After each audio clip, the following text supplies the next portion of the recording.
যুক্তরাষ্ট্রের ক্যালিফোর্নিয়ার লস অ্যাঞ্জেলসে ভয়াবহ দাবানল নেভানোর কাজে নামানো হয়েছে কয়েকশো কারাবন্দীকে।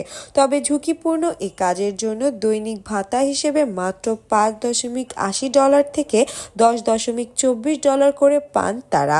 জরুরি অবস্থা চলাকালে প্রতি 1 ঘন্টার জন্য আলাদা করে $1 দেওয়া হয় তাদের। লস অ্যাঞ্জেলসে বর্তমানে 5টি দাবানল সক্রিয় রয়েছে।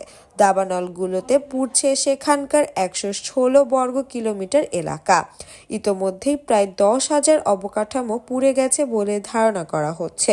ক্যালিফোর্নিয়ার ডিপার্টমেন্ট অফ কারেকশন জানিয়েছে, পেশাদার ফায়ার ফাইটারদের সঙ্গে অন্তত 395 জন কারাবন্দী আগুন নেভানোর চেষ্টা করছেন।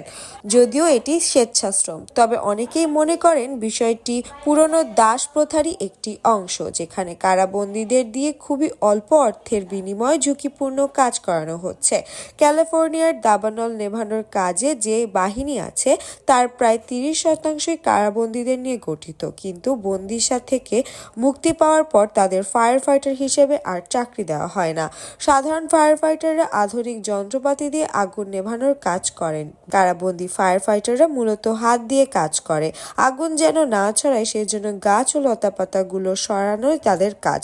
এতে করে সাধারণ ফায়ার ফাইটারদের তুলনায় তারা 4 গুণ বেশি আহত হন।